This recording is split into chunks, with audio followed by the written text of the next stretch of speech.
আল্লাহ পাক বলেন ওয়াশ-শামসি ওয়া দুহাহা ওয়াল কমারি ইযা তালাহা। আল্লাহ পাক রব্বুল আলামিন সর্বপ্রথম সূর্যের কসম কাটলেন। রে দুনিয়াবাসী, যেই সূর্যের কসম মহান আল্লাহ কাটছেন, সূর্য তো কোন সাধারণ বিষয় না, সূর্য তো অনেক দামি জিনিস। বুঝা থাকলে বলুন, আল্লাহ পাক রব্বুল আলামিন যে সূর্যের কসম কাটলেন, এই সূর্য কি কম দামি না অনেক বেশি দামি? আল্লাহ রব্বুল আলামিন সূর্যের কসম কাটলেন ওয়াশ-শামসি ওয়া দুহাহা। আল্লাহ পাক রব্বুল আলামিন সূর্যের কসম কাটলেন কারণ পৃথিবীতে এমন কোন বস্তু নাই যেই বস্তু সূর্য থেকে ফায়দা হাসিল করে না। তামাম পৃথিবীর সব মানুষ সূর্য থেকে ফায়দা হাসিল করে। এই জন্য মহান আল্লাহ পাক সূর্যের কসম কাটলেন। আসমান এবং জমিনের মাঝখানে যত বস্তু আছে কেউ এমন নয় যারা সূর্য থেকে ফায়দা হাসিল করে না, সব বস্তু সূর্য থেকে ফায়দা হাসিল করে। এই জন্য আল্লাহ পাক রব্বুল আলামিন সূর্যের কসম কাটলেন। মহান মাওলানা কারীম বলেন, সূর্যটা অনেক দামি সম্পদ। আল্লাহ পাক রব্বুল আলামিন বান্দা বান্দির জন্য সূর্যের এমন একটা সুন্দর জায়গায় মহান আল্লাহ সেট করে রাখছেন।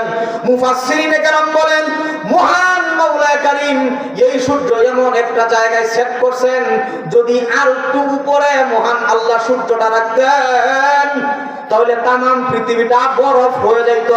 তাহলে বরফ হইলে কি আমরা বসবাস করতে সুবিধা না অসুবিধা? মহান মাওলানা কারীম এমন অনেক জায়গায় সূর্য সেট করে রাখছেন, এমন জায়গায় আল্লাহ পাক সূর্য সেট করে রাখছেন, এমন এক জায়গায় যেই জায়গায় সূর্য আলো দেয়, যদি আল্লাহ পাক আর একটু উপরে উঠাইতেন তাহলে তামাম পৃথিবী বরফ হয়ে যাইত।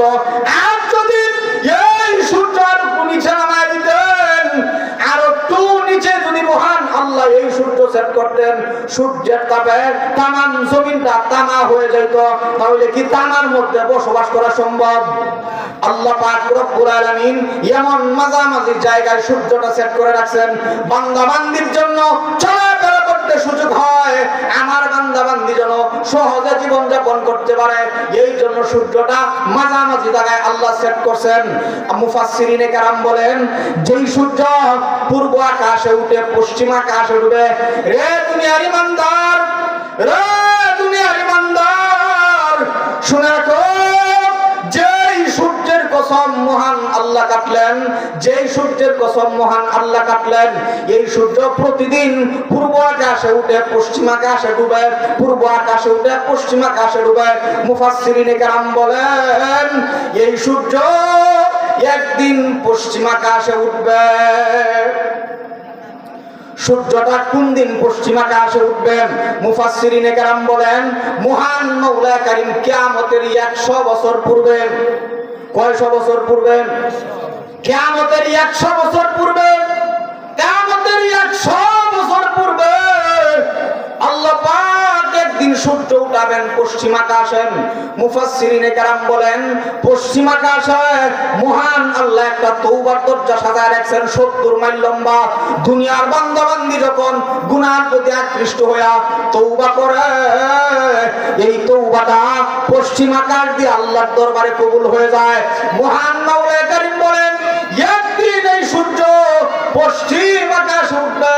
কিয়ামতের 100 বছর আগে হঠাৎ করে সূর্য ওঠা বন্ধ হবে। পৃথিবীর সব মানুষ রাত্রিবেলায় ঘুমায় যাবে, সকালবেলায় জাগ্রত হইব, সূর্য তো উঠে না, আবার ঘুমায় যাইব, সূর্য উঠে না। একজন আরেকজনের সাথে বলাবলি করব, কি গো সূর্য নেই, সূর্য তো উঠে না, সূর্য তো উঠে না। ওই দিন তারা বিশ্বাস করবো, ওই যে উলামায়ে কেরাম বলতেন কিয়ামতের 100 বছর আগে সূর্য ওঠা বন্ধ হবে।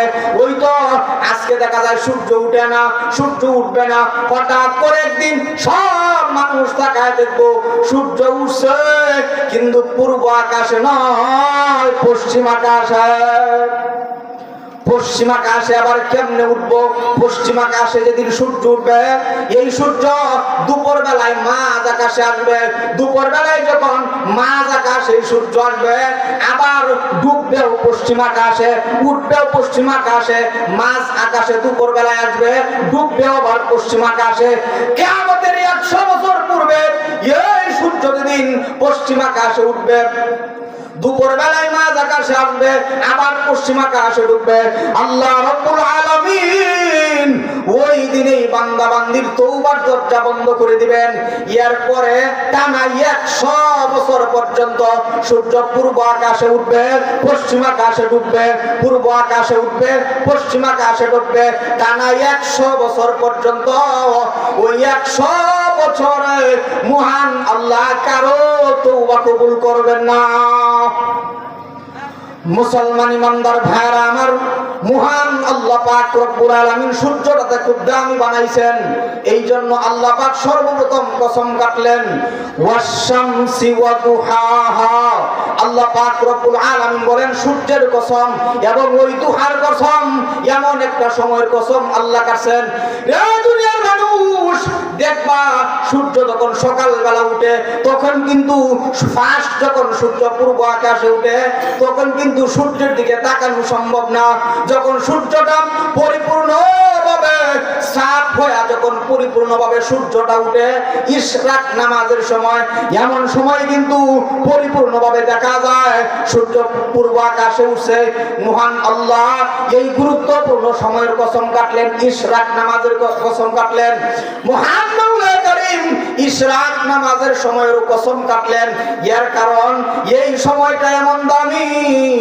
ইশরাকের নামাজ আছে, যদি কোনো বান্দা বান্দি 2 রাকাত করে 4 রাকাত ইশরাকের নামাজ এমন সময় পড়তে পারে, মহান মাওলা কারীম একটা হজ এবং একটা উমরার সওয়াব তার আমলনামায় দিয়া দিবে। সুবহানাল্লাহ।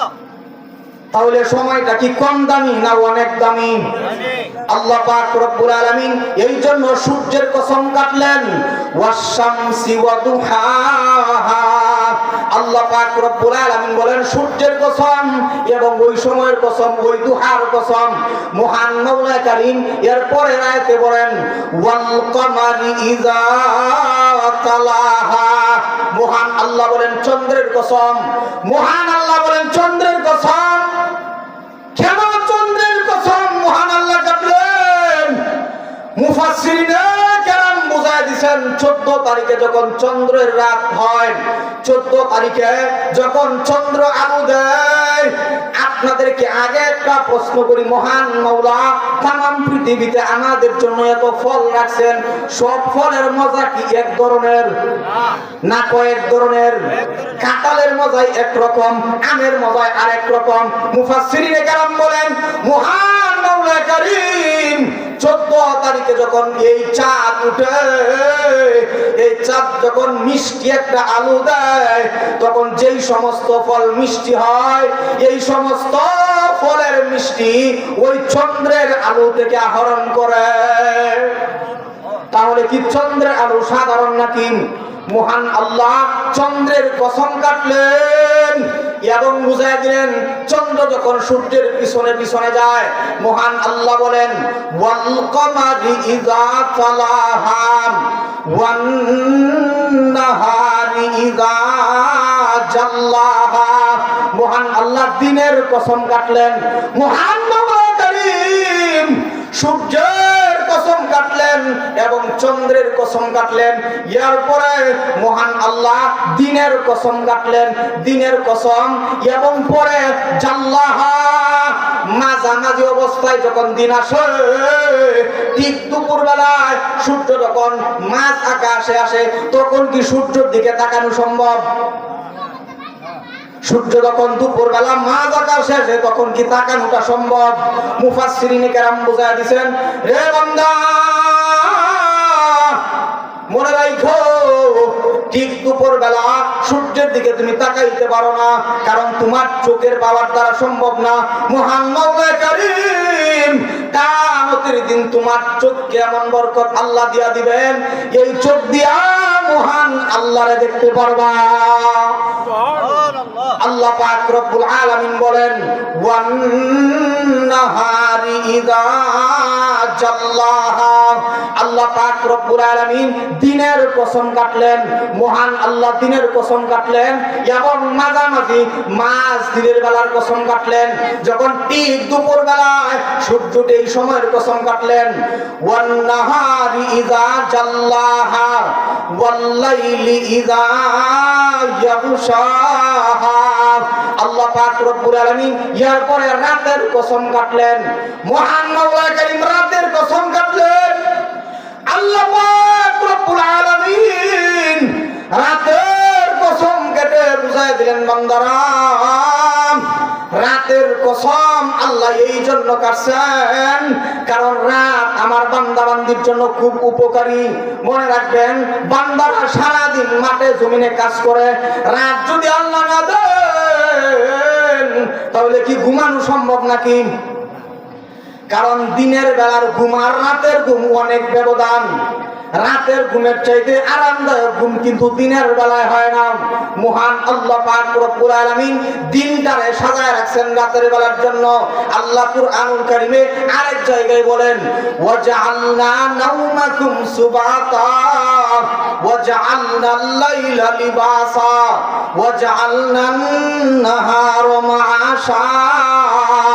মহান আল্লাহ পাক রব্বুল আলামিন বলেন যে রাত্রটারে আমি আরামদায়ক বানায় পাঠাইলাম, রাত্রটাকে আরামদায়ক বানায় আমি দিয়া দিলাম।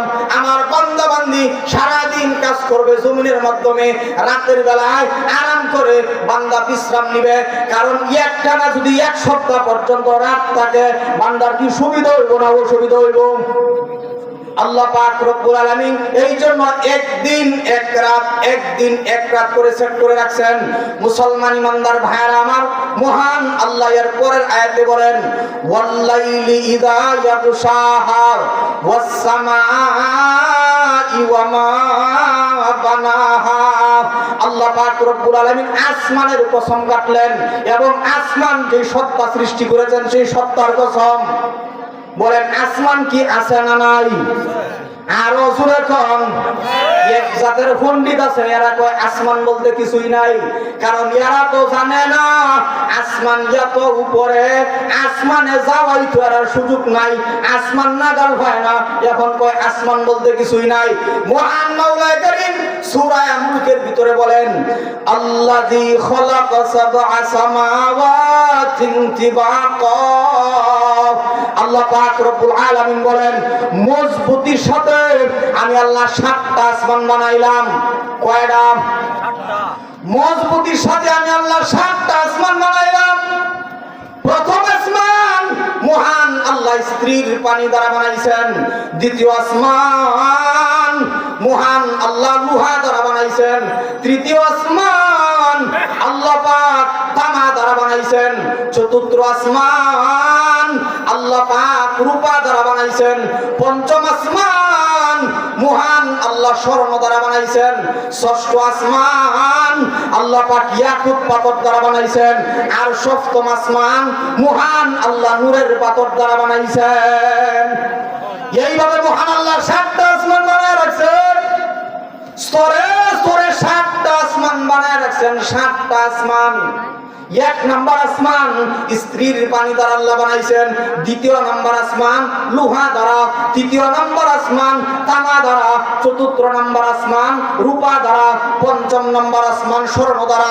6 নাম্বার আসমান আল্লাহ পাক রব্বুল আলামিন ইয়াকুত পাথর দ্বারা বানাইছেন। আর সপ্তম আসমান নূরের পাথর দ্বারা বানাইছেন। এইভাবে আল্লাহ পাক 7টা আসমান বানায় রাখছেন। প্রথম আসমান থেকে দ্বিতীয় আসমান 500 বছরের রাস্তা। কয়শো বছরের রাস্তা? প্রথম আসমান থেকে দ্বিতীয় আসমান 500 বছরের রাস্তা। দ্বিতীয় আসমান থেকে তৃতীয় আসমান আরো 500 বছরের রাস্তা। তৃতীয় আসমান থেকে চতুর্থ আসমান আরো 500 বছরের রাস্তা। এইভাবে প্রথম আসমান থেকে সপ্তম আসমান 3500 বছরের রাস্তা। মহান আল্লাহ স্তরে স্তরে 7টা আসমান বানাইছেন। এই জন্য আল্লাহ বলেন ওয়াস সামাই ওয়া মা বানাহা। আল্লাহ পাক রব্বুল আলামিন বলেন স্তরে স্তরে 7টা আসমান বানাইলাম। স্তরে স্তরে 7টা আসমান বানাইলাম। 7টা আসমান বানাইলেন। শুধু তা নয়, বান্দার সুবিধা করার জন্য আল্লাহ পাক আসমান থেকে বৃষ্টি বর্ষিত করেন। মুসলমান ইমানদার ভাইরা আমার, প্রথম আসমান থেকে সপ্তম আসমান কয় হাজার বছরের রাস্তা? 3500 বছরের রাস্তা। মুফাসসিরিনে কেরাম এখান থেকে একটা ঘটনার সবক দিলেন। রে বান্দা বান্দি, শুনে রাখো, 3500 বছরের রাস্তা প্রথম আসমান থেকে সপ্তম আসমান। মুফাসসিরিনে কেরাম বুঝায় দিলেন, আল্লাহর একজন বান্দি রাবিয়া বসরি মৃত্যুবরণ করার পর 1 সপ্তাহ পরে হাসান বসরি স্বপ্নে দেখা করছেন, রাবিয়া তোমার কবরের কি হালত? রাবিয়া স্বপ্নে মুরাকাবায় জবাব দিলেন, হাসান বসরি রে, আমাকে যখন কবরে রাখা হয় 2 জন ফেরেশতা আমার কাছে আসছেন। কয়জন? 2 জন ফেরেশতা আমার কাছে আসছেন। আমারে জাগ্রত করিয়া জিজ্ঞাসা করছেন, রাবিয়া মান রব্বুকা? রাবিয়া তোমার রব কে? রাবিয়া তখন জবাব দিলেন, আমি তখন তারে জিজ্ঞাসা করলাম, মান আনতা? আপনি কে? সুবহানাল্লাহ বলেন না? রাবিয়া বসরি ভাই আমারে জিজ্ঞাসা করছে তোমার রব কে? আমি রাবিয়া তখন জবাব দিলাম, মান আনতা? আপনি কে? ফেরেশতা তখন আশ্চর্য হয়ে গেছে, কয় কি? আমার উল্টা জিগায় আমি কে? ফেরেশতা তখন জবাব দিছে, আনা মালাইকা, আমি তো ফেরেশতা। রাবিয়া বসরি তখন বলছে, আসছেন কোথা থেকে? তখন ফেরেশতা জবাব দিছে, মিনাস সামাই, আকাশ থেকে আসলাম। রাবিয়া বসরি জবাব দিলেন, রে ফেরেশতা, আকাশ থেকে তুমি আমার কবরে ঢুকছো, আমার জিজ্ঞাসা করছো আমার রবকে, তুমি যে আসমান থেকে আমার কবরে আইলা, কতটা দূরের রাস্তা অতিক্রম করে আইছো? ফেরেশতা কয় 500 বছরের রাস্তা অতিক্রম করে আমি আইছি। রাবিয়া বসরি কয়, তুমি 500 বছরের রাস্তা অতিক্রম করে আমার কাছে আইছো, তোমার রবের কথা কি স্মরণ আসেনি? ফেরেশতা আশ্চর্য হয়ে গেলেন। ফেরেশতা জিজ্ঞাসা করছে, রাবিয়া আমি কি 500 বছরের রাস্তা অতিক্রম করে এরা রবেরে বইলা গেছি নাকি? রাবিয়া বসরি জবাব দিলেন, এ ফেরেশতা, তুমি 500 বছরের রাস্তা অতিক্রম কইরা রবের পরিচয় বলো নাই, আর আমি রাবিয়া কি 3.5 হাত মাটির নিচে রবের পরিচয় বলে গেছি? সুবহানাল্লাহ বলেন না? তুমি 500 বছরের রাস্তা অতিক্রম করে আইরা রবের পরিচয় বলো নাই, আমি কি 3.5 হাত মাটির নিচে রবের পরিচয় ভুলে গেছি? আরেক riwayate আছে, রাবিয়া বসরিকে যখন জিজ্ঞাসা করা হয়, রাবিয়া তোমার রব কে? রাবিয়া জবাব দিলেন, না, আমি যদি জীবনভর পর্যন্ত বলতে থাকি আমার রব আল্লাহ, আমার রব আল্লাহ, আমার রব আল্লাহ, আর আবার আল্লাহ যদি কয় না আমি তো রাবিয়ারে চিনি না, তাহলে আমার কথার তো কোনো মূল্য হইল না। আমার রবের জিগাও আমি রাবিয়ারে চিনি নাকি? ফেরেশতা দৌড়ে মহান আল্লাহর কাছে গেলেন, হে প্রভু, কেমন বান্দির কাছে আমারে পাঠাইছেন? আল্লাহ রাব্বুল আলামিন বুঝাই দিলেন, ফেরেশতারা আমার রাবিয়ার আর প্রশ্ন করবা না, আমার রাবিয়ার খবরটাকে জান্নাতের বাগান বানায় দাও। রাবিয়ার শরীরে দুনিয়ার পোশাক, রাবিয়ার পোশাকটারে জান্নাতের পোশাক বানায় দাও। রাবিয়া কেমন দামি ছিল, হাসান বসরি কিন্তু রাবিয়ারে বিবাহের প্রস্তাব দিয়েছিল, রাবিয়া আমার বিবাহ করবানি। রাবিয়া কয় না, আমি যদি বিবাহ করি আল্লাহর ইবাদতের মধ্যে ত্রুটি হবে, স্বামীর খেদমত করতে গেলে আল্লাহর ইবাদতের ত্রুটি হবে, আমি বিবাহ করব না। হাসান বসরির প্রস্তাব রাবিয়া গ্রহণ করে নাই। একদিন রাবিয়া বসরি হজ করার জন্য মদিনায় গেছে, প্রতিমধ্যে রাবিয়ার ঘোড়া মারা গেছে। এখন হাসান বসরি শো করে একটা ঘোড়া নিয়েছে। রাবিয়া বসরি চিন্তা করলেন, আমার ঘোড়া যেহেতু মারা গেছে, হাসান বসরির ঘোড়া যেহেতু আইতাছে, তার ঘোড়াতে উঠে আমি মদিনায় চলে যাব। রাবিয়া বসরি নামাজ পড়া জিজ্ঞাসা করছেন, হাসান বসরি আমার ঘোড়া তো মইরা গেছে, আমারে তোমার সাথে নাও। হাসান বসরি কয় না, বিবাহর প্রস্তাব দিলাম, বিবাহ আমারে করো নাই, এখন তোমার দিন তুমি দেখো, আমার দিন আমি দেখছি। রাবিয়া বসরি সাজদায় পড়ে গেলেন,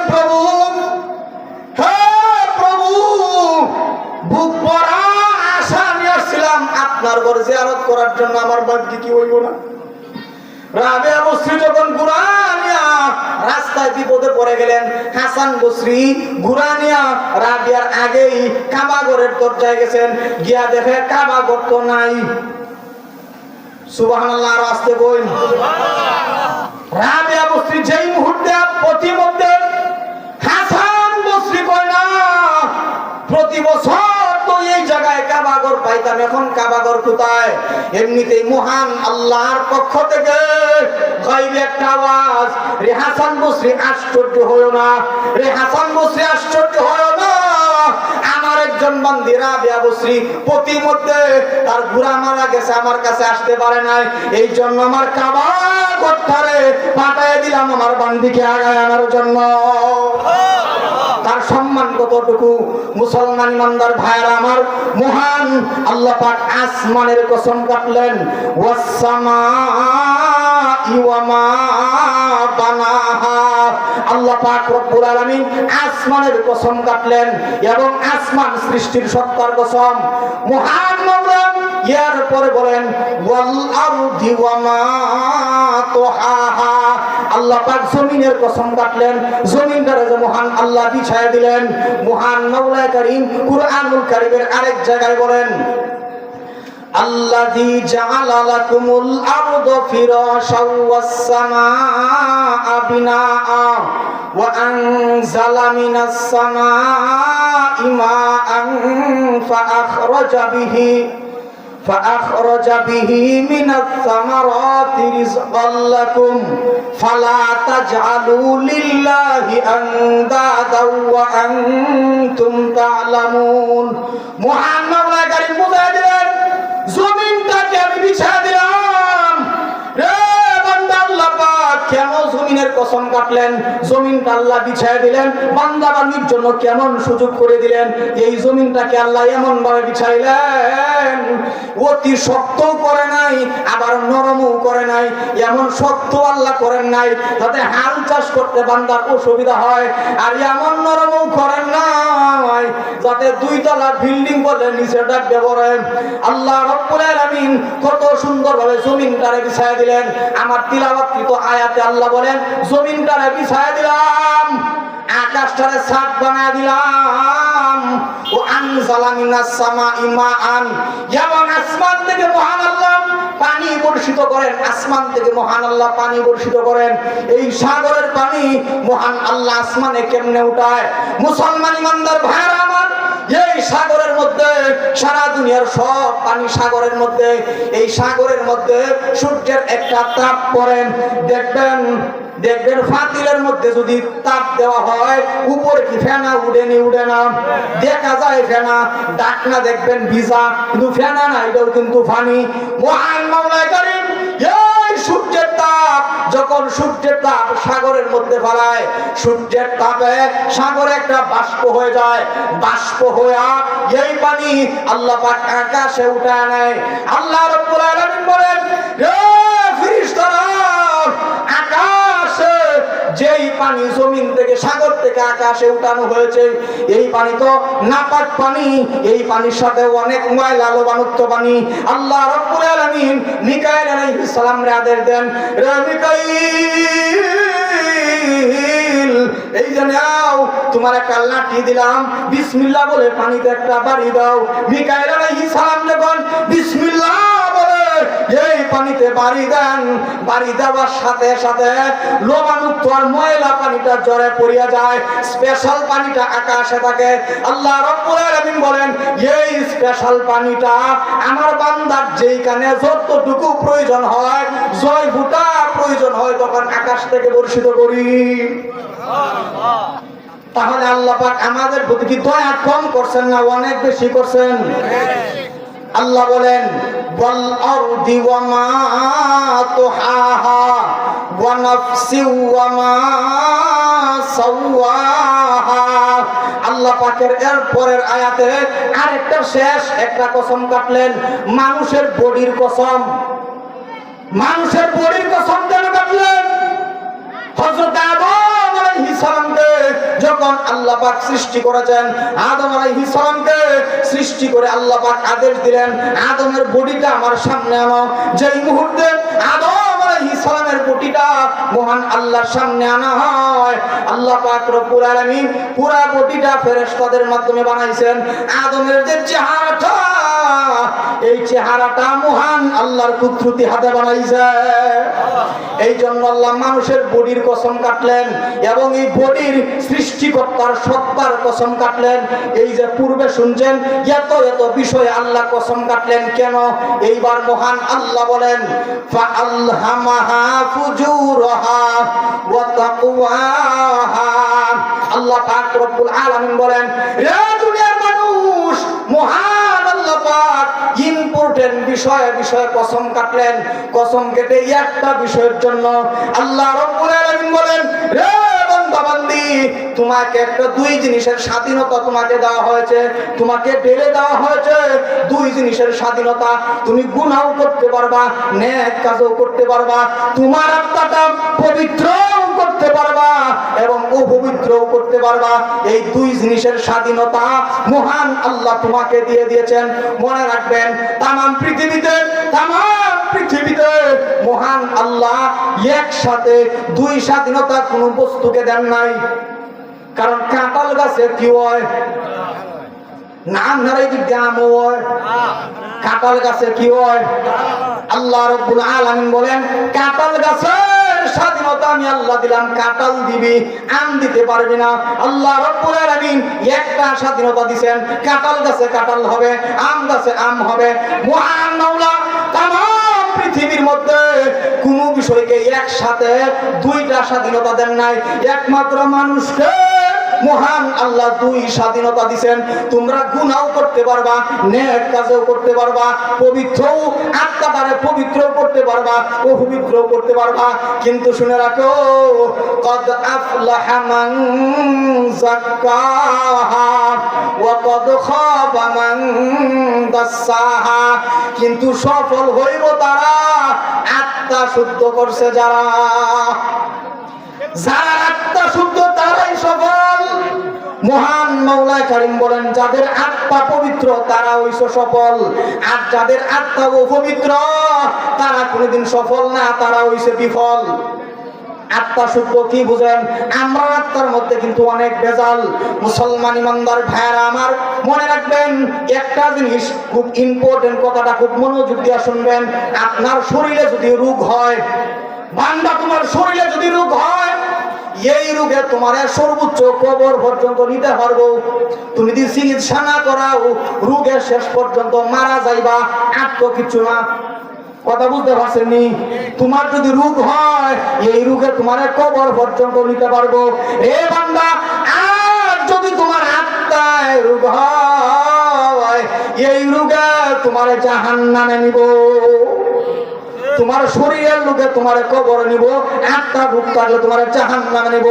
আল্লাহর পয়গম্বর বলেন, যে সমস্ত বান্দা বান্দির অন্তরে অহংকার থাকে, তাকাব্বুরি থাকে, আত্মা অপবিত্র থাকে, আল্লাহর পয়গম্বর বলেন যারা পরিমাণ অহংকার যার ভিতরে আছে সেও জান্নাতে ঢুকতে পারবে না, জাহান্নামে যাবে।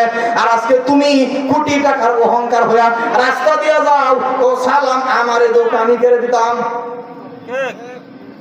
আর কিছু শিক্ষিত মানুষ হুজুর ভাইয়া কয়, মুন্সি বেড়া আটকে গেল সালাম দিল না।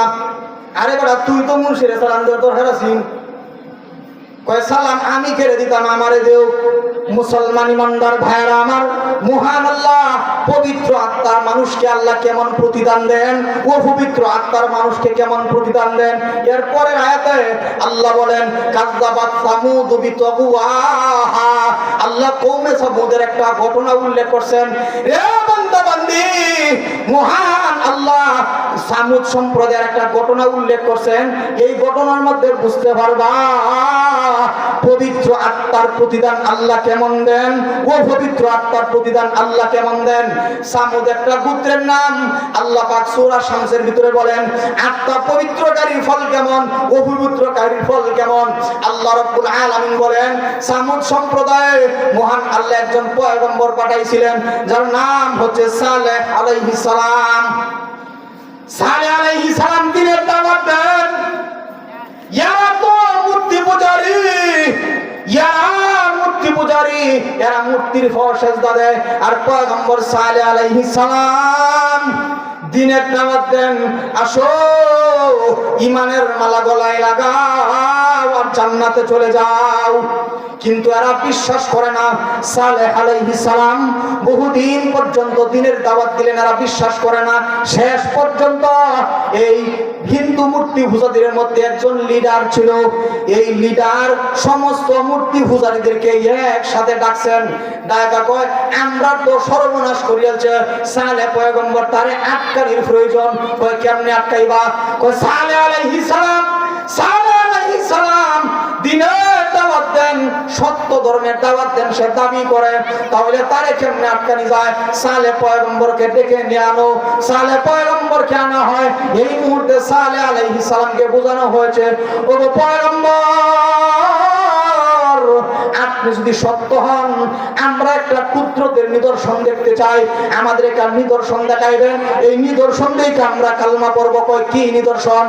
আমরা একটা পাথরের পাহাড়, মহান আল্লাহ পাক পাথরের একটা পাহাড় সৃষ্টি করেছিলেন সামুদ সম্প্রদায়ের জন্য। সামুদ সম্প্রদায়ের সমস্ত বড় বড় লিডাররা কয় এই যে পাথরের পাহাড় দেখা যায়, তুমি যদি পাথরের পাহাড় থেকে একটা গাভী বাহির করতে পারো, পাথরের পাহাড় থেকে একটা উটনি যদি বাহির করতে পারো, তাহলে বুঝবো তুমি সত্য ধর্মের দাওয়াত দাও। এবার ফাঁক দিয়ে আর একটা আমার একটু শক্ত আছে, কয় কি? কয় উটনিটা আবার 10 মাসের গর্ভবতী হওয়া লাগবো। কথা বুঝছেন নি? একটাই শর্ত দিছে, পাথরের পাহাড় থেকে একটা উটনি বাহির করবা। আর একটাই শর্ত দিছে, উটনিটা কিন্তু আবার ওই 10 মাসের গর্ভবতী। মহান মাওলা করিম এই ঘটনার মাধ্যমে বুঝিয়ে দিলেন পবিত্র আত্মার কি পুরস্কার আর অপবিত্র আত্মার কি পুরস্কার। মুসলমান ইমানদার ভাইরা আমার, সালেহ আলাইহিস সালাম সিজদায় পড়িয়া গেলেন, প্রভু হে, হে প্রভু, তোমার এই কুদরতের নিদর্শন আমার সম্প্রদায়কে তুমি দেখায় দাও, এই কুদরতের নিদর্শন দেখায় দাও। এরা যদি এই নিদর্শন থেকে এরা কিন্তু ঈমান আনবে, ঈমান আনার খাতিরে এই নিদর্শন তুমি দেখায় দাও। জিবরাইল আলাইহিস সালাম সাথে সাথে হাজির হয়ে গেলেন। ও পয়গম্বর, আশ্চর্য হবেন না, আপনি চলে যান, এদেরকে জানায় দেন আগামীকাল সকাল 10 ঘটিকায় পাথরের পাহাড় থেকে একটা উটনি বাহির করা হবে। আমার উটনিটা হইব 10 মাসের গর্ভবতী। মুসলমান ইমানদার ভাইরা আমার, সালেহ আলাইহিস সালাম এর পরের দিন সমস্ত কওমবাসীকে নিয়ে পাথরের পাহাড়ের সম্মুখীন যায়। এইবার সালেহ আলাইহিস সালাম আল্লাহর দরবারে দোয়া করছেন, হে প্রভু, বাহির করেন, এই কুদরতের নিদর্শন দেখায় দেন। সালেহ পয়গম্বর বরকতি হাত উঠাইছেন। পয়গম্বর বরকতি হাত উঠায়া নামাইতে দেরি হয়, কওমবাসী লক্ষ্য করে তাকায় দেখে পাথরের পাহাড় ফাটিয়া 10 মাসের একটা গর্ভবতী উটনি বাহির হয়ে গেছে।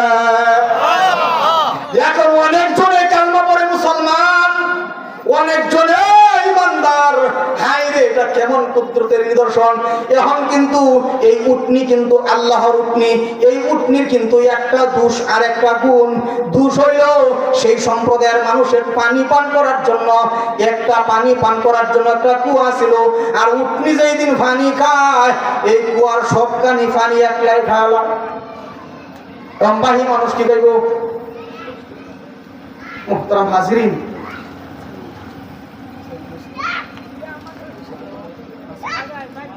মুসলমান ইমানদার ভাইরা আমার, আল্লাহ পাক রব্বুল আলামিন কুদরতের নিদর্শন কেমনে দেখাইছেন।